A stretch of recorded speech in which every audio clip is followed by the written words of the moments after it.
Mesdames et messieurs, bonjour. Les quotidiens de ce mercredi traitent divers sujets, dont l'affaire de la présumée sur les contrats pétroliers de Petro-Tim et les accidents de la route, évoquant l'accident lancé par le procureur de la République sur les allégations de la corruption dans le contrat pétrolier. L'observateur signale qu'une avancée a été notée dans l'affaire Petro-Tim. Le journal rapporte que les enquêteurs de la brigade générale de la DIC, division des investigations criminelles, ont transmis le dossier à Serigne Bassirou Gueye, procureur de la République depuis le 9 août dernier. Le journal révèle que le frère du chef de l'État Alioune Sall, accusé d'avoir reçu des postes de vin d'un montant de 250 000 $ en plus d'un salaire faramineux, n'est plus inquiet pour le moment. Le journal explique qu'il ne fait pour le moment l'objet d'aucune poursuite. Le quotidien LAS informe lui aussi que cette affaire montant en cause Alioune Sall a été bouclée par la brigade des affaires générales de la DIC. Le journal indique que la balle est désormais dans le camp du procureur de la République Serigne Bassirou Gueye, qui peut ouvrir une information judiciaire et confier le dossier à un juge d'instruction. Mais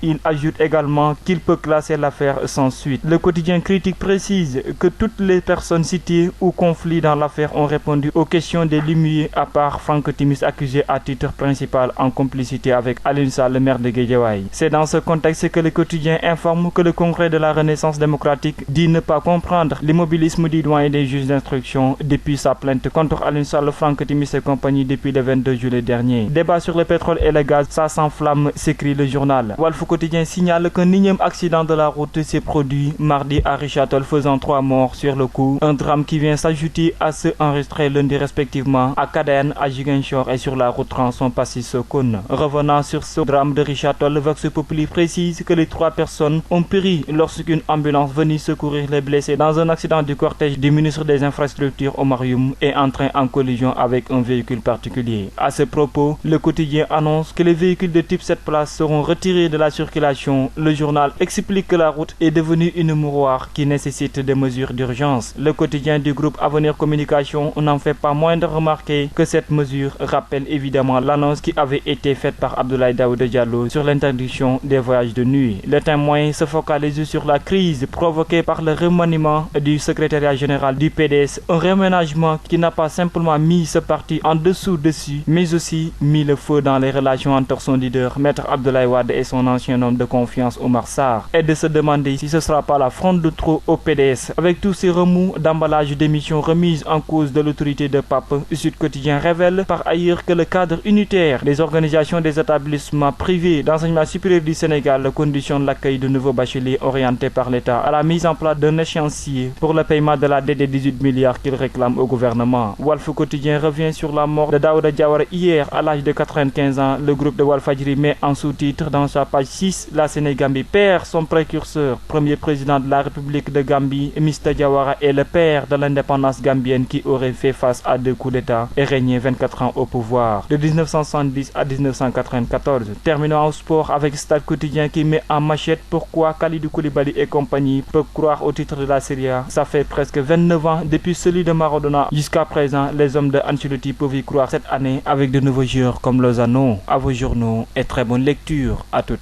et à tous.